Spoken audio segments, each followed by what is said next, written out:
여러분, 하나님 만드신 최고의 걸작품, 최고의 명품입니다. 예수님이 이 땅에 오신 이유도 우리를 최고의 걸작품, 명품 만들기 위함입니다. 이번 주에 성탄 주일이고 수요일이 성탄절입니다. 성탄을 맞이하는 우리의 모습이 어떠해야 되느냐, 자세가 어떠해야 되느냐, 오늘 우리가 살펴보기를 원합니다. 성탄, 예수님이 하나님이시죠. 제2위이신 성자 하나님이 우리와 똑같은 사람의 몸을 입고 이 땅에 오신 날이 성탄절입니다. 이 성탄절을 맞이할 때에 과연 우리는 뜨겁게 환영하고 또 믿고 영접했는가? 내가 주님을 영접한 그 확신이 더 견고해지는가 하는 부분들을 우리가 한번 살펴보기를 원합니다. 뜨겁게 주님이 이 땅에 오심을 우리는 얼마나 뜨겁게 환영했는가? 올 1월 달일 거야. 1년이 다 돼가지고 저한테 갑자기 근심이 하나 생겼어요. 교회 은행 이자가 막 들어가는데 6.2%까지 막 올라가는 거예요. 3.75에서. 야, 이거 큰일 났다. 근데 누가 소개를 시켜줬어요. 농협 교회 4.65로 갈아탈 수 있다. 엄청난 돈입니다. 근데 지점장이 또 찾아오겠대요. 나중에 소리가 다 되니까. 여러분, 제가 지점장을 어떻게 맞이했을까요? 아주 뜨겁게 환영을 했어요. 얼마나 반가운지. 그것이 이제 낮춰졌을 때 얼마나 고마운지. 특별히 우리가 뜨겁게 환영할 만한 존재들이 있습니다. 사람도 그래요. 근데 만왕의 왕이신 주님이 이 땅에 오심을 과연 우리는 얼마나 격하게 뜨겁게 그를 맞이하는가, 환영하는가, 그리고 그를 믿고 영접했는가. 그때만 생각한다. 예수님을 내가 만나고 그분을 환영하고 그분을 내가 믿고 영접했을 때 그 감격, 그 첫사랑의 감격. 저는 그 생각만 하면은 인격적으로 믿고 영접한 그때 생각만 하면 지금도 너무 감사해요. 그 마음이 아직도 우리 가운데 있는가. 그리고 예수님을 바로 맞이하여 합당한 대우와 대접을 지금도 우리가 드리고 있는가. 여러분, 예수님을 내가 믿고 영접했을 때에 여러분 다 그런 감격들이 있을 거예요. 다른 것들은 다 시시해져요. 값어치가 다 바뀌어집니다. 세상에서 가장 값어치가 있다고 값이 비싸다고 했던 그 가격표가 완전히 다 바뀌어져 버린 거예요. 다 시시해집니다. 성탄을 찬양하는 우리 예배가 과연 하나님이 흠양하실 만한 예배인가? 우리가 최상의 가치를 드리고 있는가? 여러분, 오늘 본 말씀에 보면 영접하는 자에게는 하나님의 아들의 권세를 주신다고 했는데 과연 우리에게 아들과 같은 권세, 하나님의 아들의 권세를 우리가 누리면서 실증하면서 살고 있는가 하는 부분들을 우리는 성탄을 맞이하면서 살펴보기를 원합니다. 여러분, 오늘 본문에서 요한은 첫 성탄의 모습을 이렇게 묘사합니다. 뭐라고 묘사합니까? 세상을 만드신 예수님이 세상에 오셨는데 세상이 그를 알지도 못하였다. 예수님이 어떤 분입니까? 영원 전에 그는 하나님이세요. 영원 전부터 존재하신 그분이 말씀으로 온 우주 만물을 만드셨어요.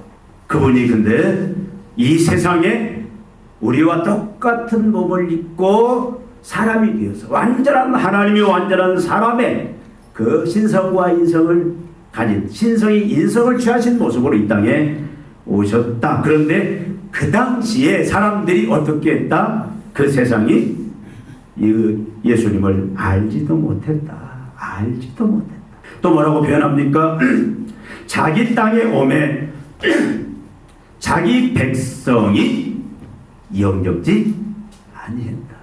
여러분, 예수님을 영접해야 되는 게 당연한 거 아닙니까? 근데 영접지도 아니했다.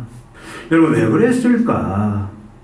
분명히 예수님의 성육신은 우리와 똑같은 사람의 몸, 똑같은 마리아를 통해서 10달 동안 이제 태아로 있다가 우리가 똑같은 사람으로 태어났지만 그분은 하나님이세요. 하나님이 육신을 입으시고 오셨는데 그 예수님에게는 어떤 것이 있었다? 오늘 본문에 보니까 하나님의 독생자의 영광이 있었다. 독생자의 영광, 그건 무슨 말입니까? 하나님의 아들의 영광. 하나님의 아들이란 말은 하나님의 영광이 비록 육신에 갇혀 있지만 그 영광이 있는 모습으로 오셨어요. 그런데도 불구하고 사람들은 그분을 알지도 못하고 영접지도 아니했다라고 얘기합니다. 또 예수님을 어떻게 표현합니까? 은혜와 진리가 충만했다라고 얘기해요. 요한은 예수님에게는 은혜와 진리가 충만했다. 은혜와 진리. 은혜가 뭡니까? 인간의 궁극적인 딜레마를 인간 스스로 해결할 수 없는, 돈으로도 권력으로도 세상 어느 거로도 해결할 수 없는 그 인간의 그 문제가 뭡니까? 사망이죠. 단지 육신이 죽는 것뿐만 아니라 육신이 죽고 나면 영원한 지옥에 떨어지는 그것이 인간의 딜레마예요. 그것만 있으니까 이 땅에 살면서도 그 죽음의 증상들 속에서 죄값인 그 죽음의 증상들, 그들을 감당하면서 계속 드리는 말씀이지만 세상이 그걸 밝히지 못해요. 왜 사람이 아프고 병들고 죽는지, 왜 물질로 인해서 끊임없이 걱정하고 근심하고, 그래서 물질 때문에 서로 시기하고 또 죽이고 빼앗고 하는 일들이 벌어지는지, 왜 자연의 여러 가지 악한 현상들이 우리를 두려움 속에 떨게 하는지, 여러 가지 전에도 말씀드렸듯이 가난의 문제, 경제학, 신체 문제, 질병들, 또 사회의 여러 가지 많은 구조적인 악들, 또 인간이 얼마나 잔인합니까? 겉으로 볼 때는 천사 같죠? 자기 이익에 문제가 없을 때는 참 천사예요. 근데 자기의 이익 문제가 생길 때, 자기 것이 뭔가 빼앗긴다고 생각할 때, 자기의 자존심이 무시당한다고 생각할 때는 사람이 돌변합니다. 여러분, 사람이 돌변할 때 얼마나 무섭게, 짐승보다부터 무서운 게 사람이에요.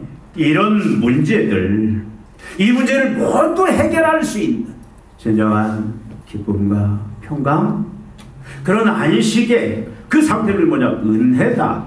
그래서 천국의 은혜, 하나님의 은혜, 우리의 모든 죄로 인한 그 딜레마들, 고난들, 또 고통들, 죽음의 현상들, 이 모든 것들을 일거에 해결할 수 있는 구원을 주는, 기쁨과 평강을 주는, 안식을 주는 그 은혜를 가져오신 은혜 주님으로 얘기하고 있습니다. 또 진리가 충만하다. 세상에 많은 지식들이 있지만 그 지식이 인간을 진정한 구원에 이르게 할 수는 없어요.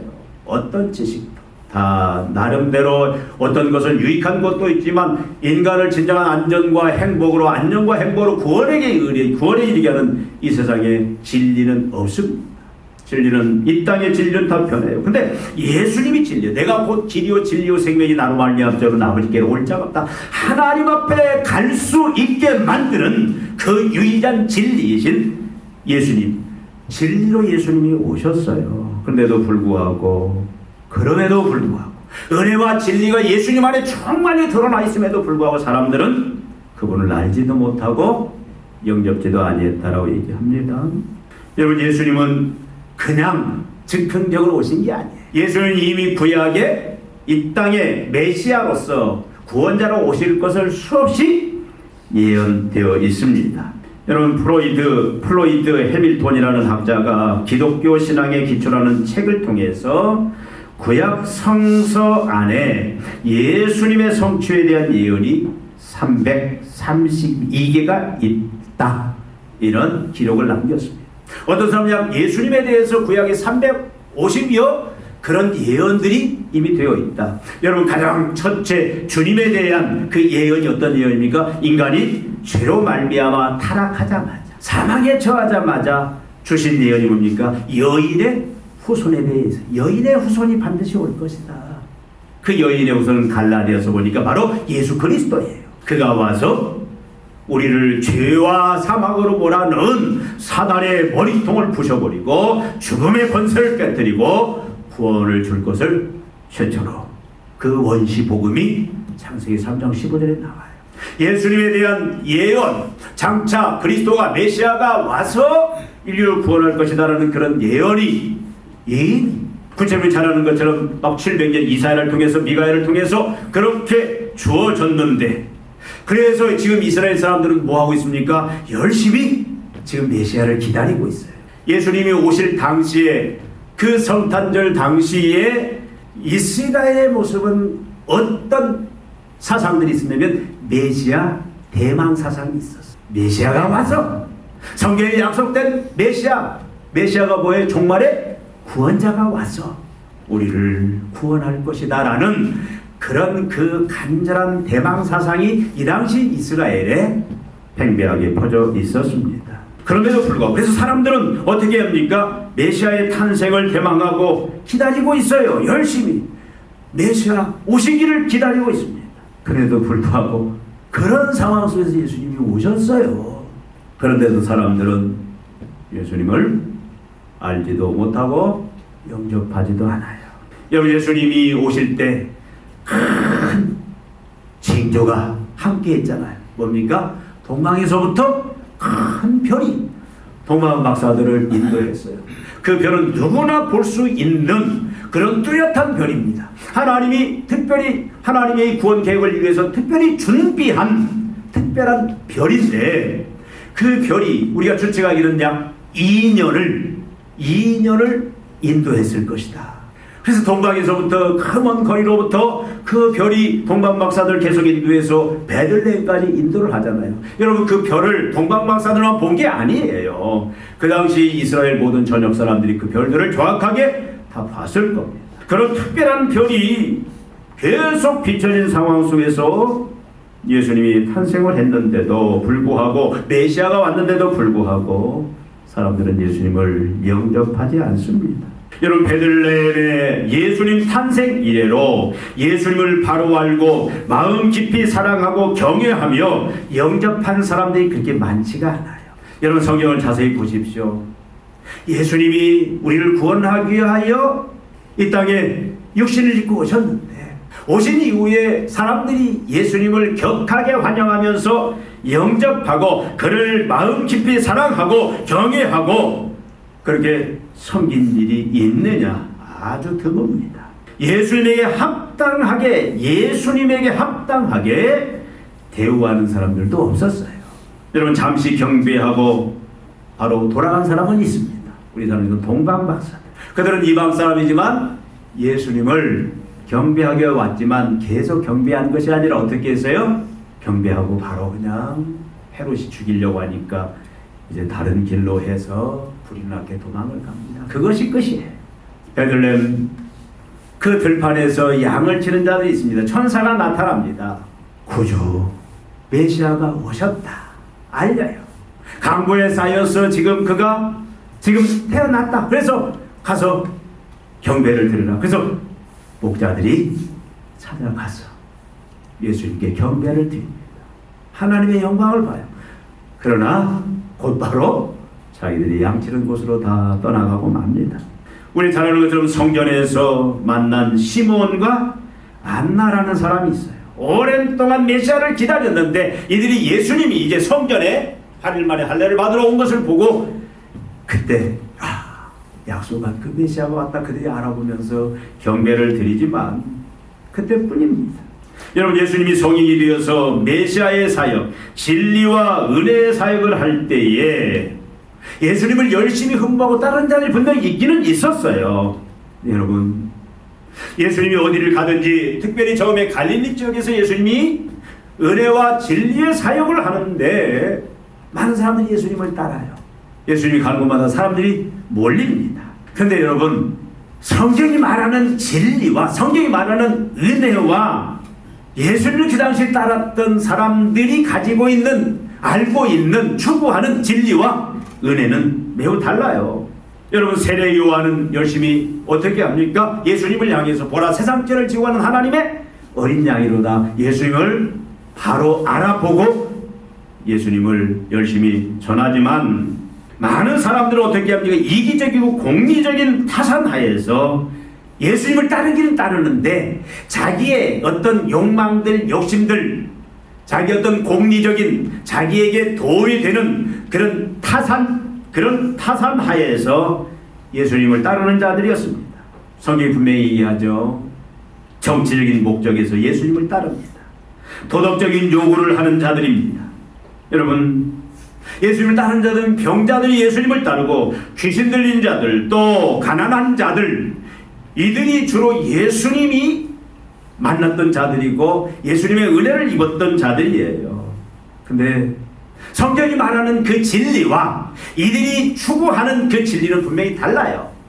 성경이 말하는 은혜와 이들이 말하는 은혜는 분명히 달랐습니다. 그래서 주님을 계속 지속적으로 따르지 아니하고 쉽게 떠나버려요. 여러분 5,000명을 먹이고, 그렇죠? 오병이어로 보리떡 5개 물고기 2마리로 5,000명을 베세다에서 먹였을 때 많은 사람들이 거기에 엄청 많은 사람들이 왔잖아요. 5,000명이 먹었다는 얘기는 남녀 합하면 여러분 최소 어린아이들까지 하면 최소 3배는 되지 않겠습니까? 10,000명, 15,000명 되지 않겠어요? 그 많은 사람들이 그렇게 은혜를 입었는데도 불구하고 여러분 그들이 생각하는 진리는 달라요. 어떻게 해서 예수님을 자기들의 왕을 삼으려고 왕.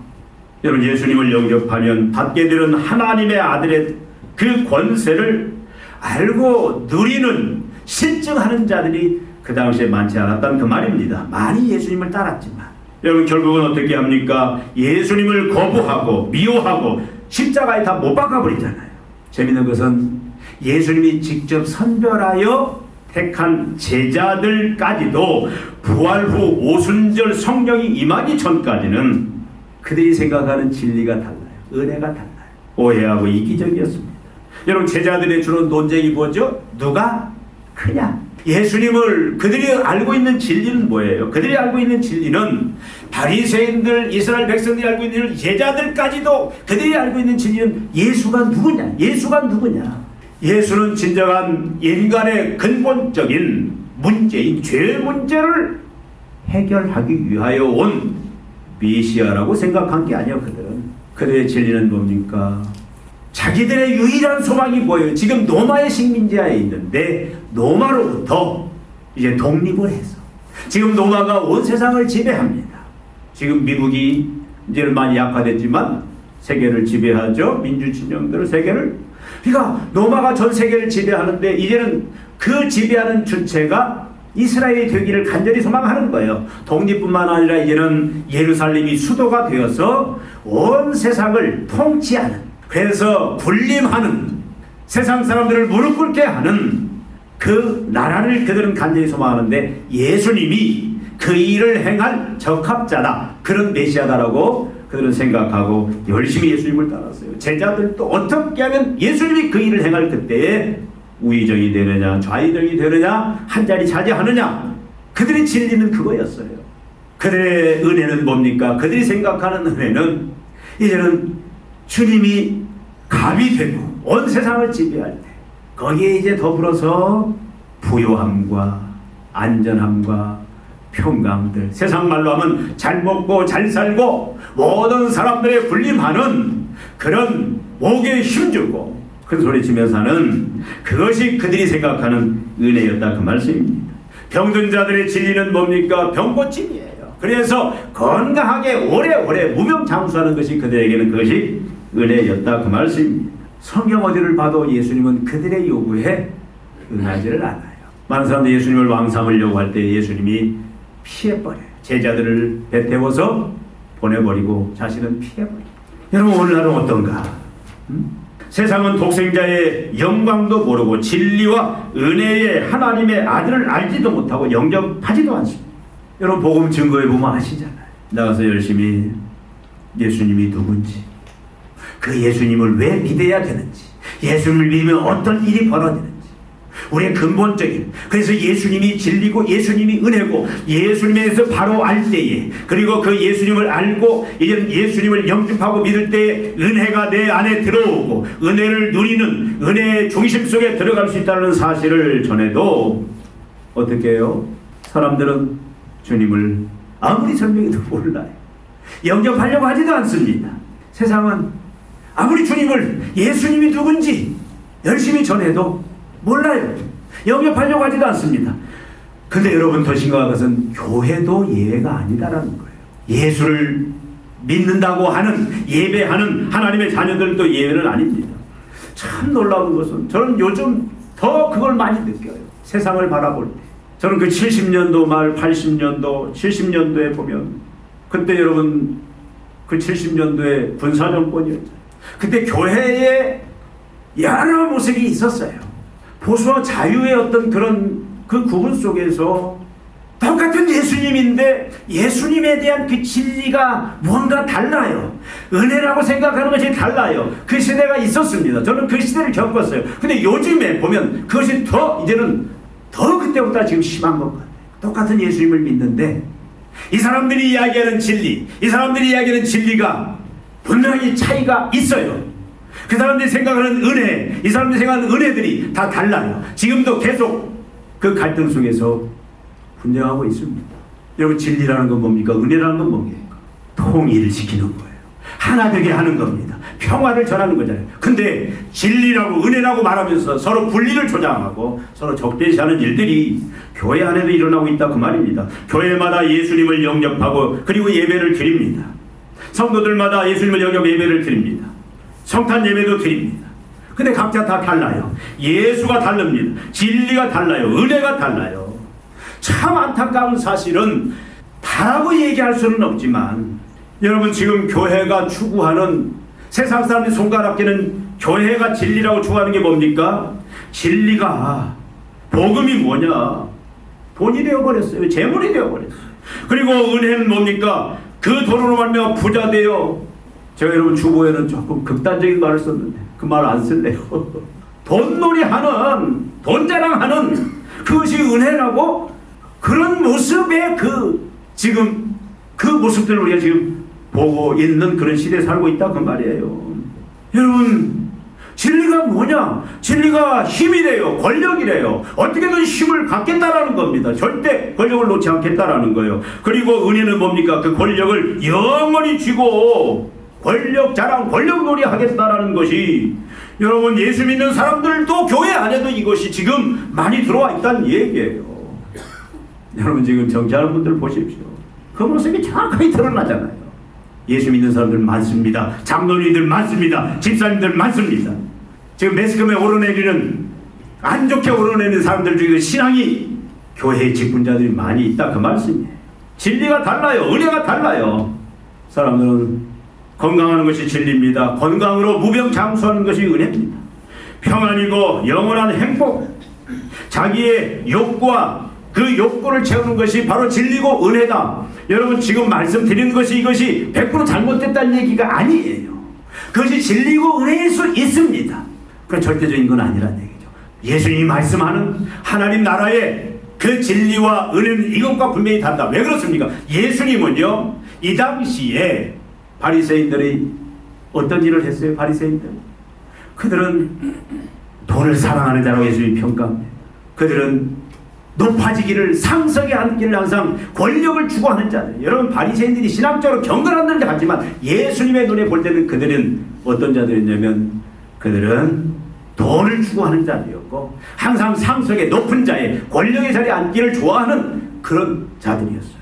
그것이 그들의 진리고 그들의 은혜였습니다. 이 시대에도 이 성탄절을 맞이해서 주님이 지금 오시는 성탄, 우리를 구원하기 오신 이 성탄절을 맞이하는 우리의 자세가, 다시 한번 우리는 과연 성경이 말하는, 예수님이 말하는 진리가 뭐고 은혜가 뭔지 다시 한번 이 부분을 우리가 통일시켜야 돼요. 그래야 진정으로 주님이 추구하는 이방인과 유대인의 하나된, 남자와 여자, 또 상전과 또 종들, 이 모든 단이 무너지고 진정으로 하나 되는, 진정으로 화평이 이루어지는 그런 그 일들이 이루어진다. 하나님의 아들됨의 그 권세를 누리는 자리까지 나가게 된다, 그 말씀입니다. 여러분, 예수님 당시에 이스라엘의 모습이 어떤 모습입니까? 오늘날 세상의 모습이 어떤 모습입니까? 창조주를 몰라요. 당연히 관심도 없습니다. 예수님이 누군지 다 예수님에 대한 그 생각이 예수님이 어떤 분인지에 대한 그 진리가 달라요. 그걸로 인하여 그들이 추구하는 은혜들이 다 다릅니다. 여러분들이 생각하는 진리는 뭐냐? 여러분들이 생각하는 은혜는 뭐냐? 오늘 말씀 속에서 예수님은 이런 그들에게 하나님은 예수님을 통해서 이 진리와 은혜가 무엇인지 다시 한번 정리하면서 은혜와 진리를 바로 알고 여러분 그들이 진정한 은혜 속에 들어와서 진정한 아들됨의 그 권세에 그 충만함을 누리기를 원하는 마음으로 지금 이 말씀을 하고 있다 그 말씀이에요. 이 말씀을 들을 때 우리는 여러분 우리에게 분명히 진리가 뭔지 은혜가 뭔지 다시 한번 우리가 성경이 말하는 예수님이 말하는 그 부분에 대해서 우리가 분명히 고침을 받고 시정을 받고 그래서 우리는 어느 자리까지 아들됨에 하나님의 자녀됨의 그 권세에 이르고 그 권세를 누리고 그 권세를 증거하는 그런 자리까지 나가야 된다 그 말씀입니다. 성탄의 의미는 뭐냐? 예수님이 왜 오셨느냐? 영광의 하나님이 왜 사람의 몸을 입고 이 땅에 오셨느냐? 여러분 성탄은 분명히 예수님이 우리에게 가르쳐 주시기를 원하는 우리에게 누구에게나 동일하게 주님이 전해주기 원하는 성탄의 의미는 뭐냐면 성탄은 뭐냐? 은혜의 사건이다. 은혜의 사건. 여러분 성탄은 은혜의 사건이에요. 죄와 사망과 심판과 저주하에 있는 죄인들에게 의와 생명과 구원을 주는 하나님의 은혜의 사건입니다. 우리가 잘 아는 것처럼 모든 인간들이 인류의 시조 대표격인 아담이 하와가 죄를 범했어요. 정령 죽으리라. 그래서 하나님과 단절되었습니다. 뿌리 뽑힌 나무처럼 되었어요. 나무가 뿌리가 뽑히면 어떻게 됩니까? 어느 정도는 살지만 말라 비틀어져 죽은 것처럼 인간이 하나님과 단절됨으로 말미암아 죽음이 왔다 그 말이죠. 70여 강간은 80. 그 인생도 고난과 수고 속에 살다가 마지막 결국은 죽게 되고 죽음으로 끝납니까? 영원한 지옥에 떠는 심판에 처하게 되는데 이것이 뭐 때문에 왔느냐 그 말이에요. 사람들은 지금 여러 가지 밝히기를 원하지만 사람이 왜 나이 들어서 그다음에 노쇠해서 병들고 죽느냐, 왜 수많은 병들이 끊임없이 우리를 괴롭히고 우리를 병들어 죽게 만드느냐, 이걸 세상은 여러 가지 치료약을 개발하려고 하지만 원인이 뭔지를 몰라요.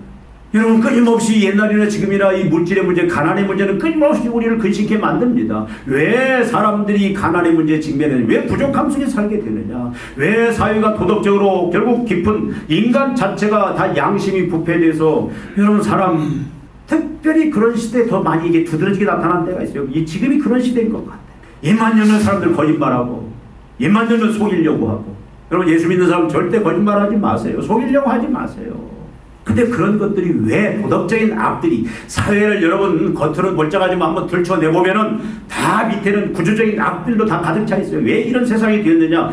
결국 그것은 여러분 세상은 설명을 못 해줍니다. 교육학자들이 설명을 못 해줍니다. 경제학자들이 설명을 못 해줍니다. 법학자들이 설명을 못 해줘요. 그것은 오로지 성경만이 설명해주는데 그것은 뭐냐? 죄 때문이다라는 거예요. 하나님을 떠났기 때문에, 하나님이 없기 때문에, 복음이 없기 때문에, 하나님이 없이 살기 때문에, 하나님과 단절되었기 때문에 그런 현상이 온다라고 하는데 그 문제를 해결해 주기 위해서 예수님이 오셨다 그 말이에요. 죄 문제, 죄가 사망의 심판과 저주를 가져왔는데 그걸 해결하기 위해 예수님이 오셨고, 결국 인간은 사망의 종으로서, 사탄의 종으로서 이제는 사탄에게 끌려다닙니다. 죄짓게 만들고, 죄지면 사망을. 그래서 죄의 권세가 얼마나 무서운지요. 여러분 죄를 쉽게 여기면 안 돼요. 한번 여러분 죄에 중독되면은요, 죄에 한번 물리면은 절대 죄는 놓지 않습니다. 도박에 빠진 사람들 도박 못 끊어요. 술에 완전히 중독된 사람들 술 못 끊습니다. 마약에 중독된 사람들 자기 힘으로 못 끊어요. 죄가 얼마나 무서운 세력인지 그걸 세상에서는 해결할 길이 없어요. 그러니까 인간은 이런 딜레마 속에 살 수밖에 없는데 그걸 가지고 죄인데 그 문제를 해결하기 위해 예수님이 오셨다. 이 예수님의 성탄은 뭐냐면 은혜의 사건이 은혜의 사건. 그래서 예수님은 어떻게 합니까? 오로지 십자가의 죽음, 그 죽음만을 향해서 예수님은 달려갑니다. 예수님이 많은 사람들이 요구해요. 예수님, 그 힘을 가지고 지금 노마를 쳐부수고 정치적 자유를 취해야 되지 않겠습니까? 빵의 메시아로서 배고픈 사람들 빵을 먹여야 되는 일을 해야 하지 않겠습니까? 세상의 부조리들을 다 치워야 되지 않겠습니까? 노사의 그 부조리 문제를 다 치유해야 되지 않겠습니까? 많은 요구를 해요. 자기들이 알고 있는 그 은혜, 그 진리를 가지고. 예수님은 거기에 응하지 않습니다. 예수님은 오로지 십자가를 향해서, 죽음을 향해서 달려가요. 하나님의 의를 만족시키기 위해서, 하나님의 의가 만족되지 아니하면 우리는 영원히 심판받을 수밖에 없어요. 그래서 속죄 제물이 되기 위해서, 하나님의 의를 만족시키는 속죄 제물을 위해서 끊임없이 그는 앞만 보고 달려갑니다. 그리고 결국 십자가에 죽으십니다. 여러분, 인간의 모든 문제들, 죄와 사망, 심판, 저주, 우리가 지금 겪고 있는 모든 고난의 문제들, 이걸 해결할 수 있는 그것은 바로 예수 그리스도의 탄생과 그 성육신, 그 죽으심만이 유일한 해결책이다. 예수님은 은혜시고 예수님 안으로 들어가는 거지. 예수 믿고 그 자녀됨으로 들어가는 것이 결국은 뭐냐? 그것이 은혜다, 그 말씀이에요. 여러분, 성탄은 또 무슨 사건입니까? 예수님이 지금 오셔서 그들을 바꿔주기 원하는 것은 뭐냐면 진리의 문제예요. 성탄은 진리의 사건입니다. 여러분, 진리는 은혜의 입구입니다. 진리가 잘못되면 은혜로 들어갈 수가 없어요. 진리가 잘못되면 잘못된 은혜로 들어갈 수밖에 없습니다. 예수님은 자신을 진리로, 예수님은 죄인들 은혜 왕국으로 인도하기 위해서 잘못된 진리 위에 있는 자들을 향해서 참 진리를 전파하십니다. 지금 교회들이, 이 당시에 많은 사람들이, 이스라엘 백성들이, 많은 사람들이, 오늘날 이 시대에도 많은 그리스도를 믿는다고 하는 사람들이 잘못된 은혜를 추구하는 것은 성경이 말하는 은혜가 아니라 세상적인 그런 자기의 욕망과 욕구를 채우는 은혜를 추구하는 것은 결국은 뭐야? 진리 문제 때문에 그렇게 되는 거예요. 진리 문제. 예수님을 빵의 메시아로 알면 그 사람의 은혜는 날마다 빵이 떨어지지 않는 빵의 충만함이 그 사람에게 은혜입니다. 예수님이 권력을 주시는 분이라면 참으로 그 사람에게 은혜는 뭐냐? 그 사람의 은혜는 권력이 영원히 자기 손에 떠나지 않고 그 권력 노름을 하는 사람들을 자기 발 아래 두고 자기의 욕심 야망을 채우는 그것이 그들의 은혜예요. 진리가 뭐냐에 따라서 은혜의 성격이 달라집니다. 여러분, 이 당시에는 다 진리가 잘못되었어요. 그러니까 은혜가 잘못된 겁니다. 제자들이 끝까지, 처음에 여러분 제자들도 예외가 아니었어요. 제자들은 예수님께서 오순절 성령이 임하기 전까지 제자들의 유일한 관심이 뭔지 아세요? 아까도 말씀드렸듯이 누가 높아지느냐. 예수님이 공생에 이제 3년 9월에 십자가에 죽으시 한 7개월 전부터 비로소 그가 자신이 고난받고 십자가에 죽을 것을 말씀합니다. 이들의 눈이 완전히 둥그레져요. 성경은 뭐냐면 두려워했다, 무서워했다, 근심했다고 얘기합니다. 왜? 그들이 말하는 진리는 그게 아니에요. 예수님이 노마를 정복하고 자기들이 우의정 좌의정 큰 힘을 갖는 것이 진리였어요. 예수님은 정치적 메시아였어요. 그 기대가 어떻게 했습니까? 그래서 그들에게 은혜는 뭐냐? 누가 높은 자리, 누가 우의정하고 누가 좌의정하고 누가 큰 힘을 가지느냐, 이것이 그들에게 은혜였어요. 그 싸움을 계속합니다. 계속. 언제?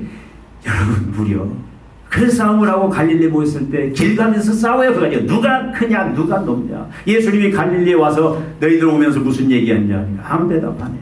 찔리거든요. 그 싸움 했어요. 누가 높은 자리 차지하냐. 예수님 십자가에 죽이 나흘 전까지도 그 싸움을 합니다. 예수님 바리새인들을 향해서 그 얘기를 합니다. 너희들 상석에 앉으려고 하지 마라. 그것이 진리가 아니다. 너희들 대접받으려고 하지 마라. 지도자들이 하려고 마라. 서성되려고 하지 말아라. 그것이 진리가 아니다. 여러분, 진리는 뭡니까? 예수님 말씀이에요. 자기가 죽는 게, 인자가 온 것은 섬김을 받으려 아니라 섬기어 오히려 자기를 대속물로 주시기 위해서 오셨다. 예수님은 자기의 목숨을 우리의 죄를 해결하기 위한 대속물로, 대신 속죄제물로 주시기 위해서 오셨다. 그래서 자기는 그걸 행합니다. 그 은혜 속에서 이제 아들 되는 권세, 하나님의 백성 되는 권세, 죄사함 받고 이제는 죄의 권세로부터 자유함을 입고 이제는 의에 이르고 죄사함 받고 하나님의 자녀가 되고 하나님 백성이 되고 자녀 되어서 하나님의 생명, 예수의 생명으로 이제는 예수의 권세, 하나님의 권세로 이 땅에 살아가는 것이, 그것이 진리다. 그래서 예수님이 계속 가르치는 게 뭐냐면 너희들 제발 종이 되라. 머리 되려고 하지 말라. 섬기는 자들이 섬김을 받는 자 되려고 하지 말라. 계속 뭐냐? 진리가 자신 십자가에 죽는 것이고, 결국 우리는 이 땅에서 그 진리를 나타내는 모습이 예수님처럼, 여러분, 군림하려고 하는 게 진리가 아니에요. 군림 속에 들어가는 것이 은혜가 아니다, 그 말씀이에요. 섬기는 것, 종이 되어서, 소금과 빛이 되어서 종이 되어서 섬기는 것. 여러분, 한 영혼을 진정한 복음을 알고 진정한 예수를 알고 그 예수 그리스도를 바로 알 때에 예수님을 영접하게 되고, 그래서 하나님의 자녀는 권세 그 영광에 이르는데, 그것은 여러분 우리가 힘을 통해서 아닙니다. 십자군 전쟁처럼 힘을 통해서 아니에요. 그건 희생을 통해서. 한 알의 밀이 땅에 떨어져 죽지 않냐면 한 알 그대로 죽어야 열매를 맺는다.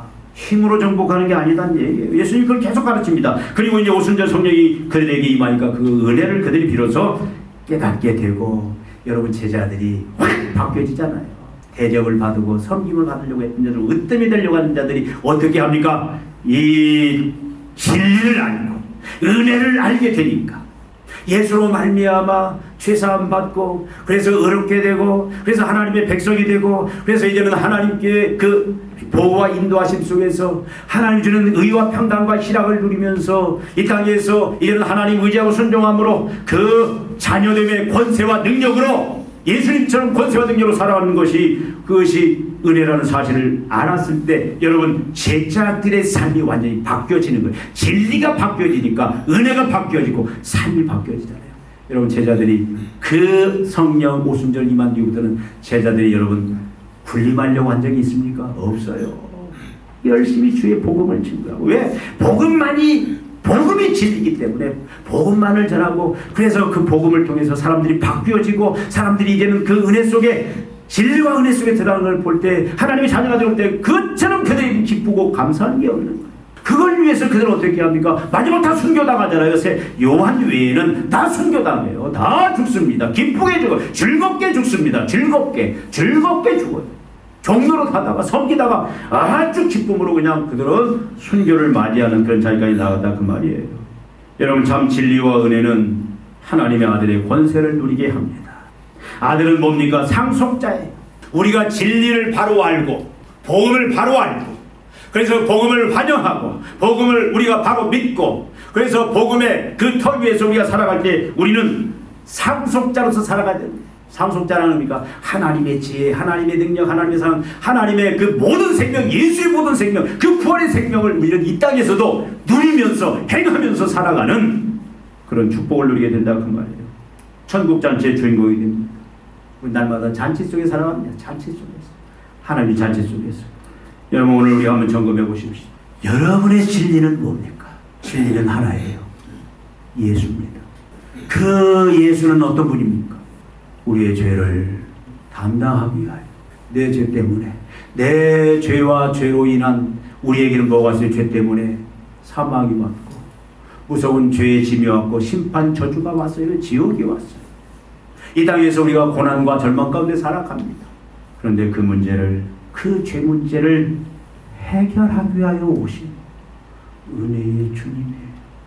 그래서 예수님을 여러분 구주와 주님으로, 구주, 나를 구원하신, 죄와 사망 심판에서 구원하신 구원자, 그리고 나를 구원하신 구주일 뿐 아니라 나의 이제는 왕으로서, 이게 복음이고 이게 진리다. 우리의 왕은 예수밖에 없습니다. 돈이 아닙니다. 권력이 아닙니다. 세상 것이 아니에요. 그것도 우리가 정복하고 다스려야 될, 우리가 그들을 마음대로 활용할 것들이지 종이 되어서는 안 될 것들이다, 그 말씀이에요. 여러분은 어디에 있습니까? 이 진리의 터 위에 서 있습니까? 이 예수 그리스도 진리, 예수 그리스도의 말씀, 예수 그리스도의 그 복음, 이 분명한 확고한 이 확신 속에서 여러분들은 은혜 속에 들어가는지, 여러분 이 진리에 서 있다면 반드시 은혜 속에 들어가야 됩니다. 날마다 은혜의 삶입니다.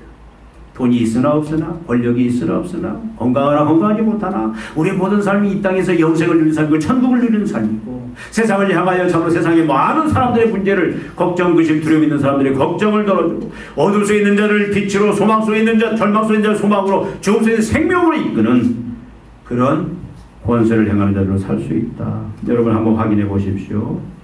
여러분은 바른 진리 위에, 바른 은혜 속에 있는지, 이 터 위에서 주님의 오심을 생각하고 이제는 주님께 합당한 존경과 경배와 감사와 헌신을 드리고 있는지, 그 마음이 있는지 기도하시겠습니다. 하나님 아버지, 성탄의 그 의미를 다시 한번 새깁니다. 성탄의 바른 모습과 자세들을 저희들이 살펴봅니다. 하나님 아버지, 우리 검단산길 교회 모든 성도들은 이제 하나님 진리와 은혜 속에서 이제 천국을 누리며 영생을 누리며 영광 가운데 권세와 능력 가운데 살아가기를 원합니다. 어둠의 세상에 이제 빛을 전하며 절망의 세상에 소망을 전하며 참으로 죽음의 세상에 생명을 전하는 그 역할을 감당하는 진리와 은혜 가운데 있는 성도들 되게 하여 주시옵소서.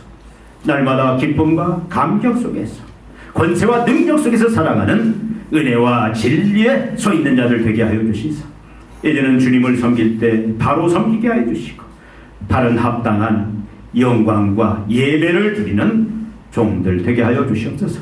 세상을 향하여 하나님 복의 근원이요 참으로 세상을 향하여 하나님의 그 구원의 복음을 전달하여 생명을 주는 살리는 종들의 삶을 살게 하여 주시옵소서. 예수님의 이름으로 기도하옵나이다.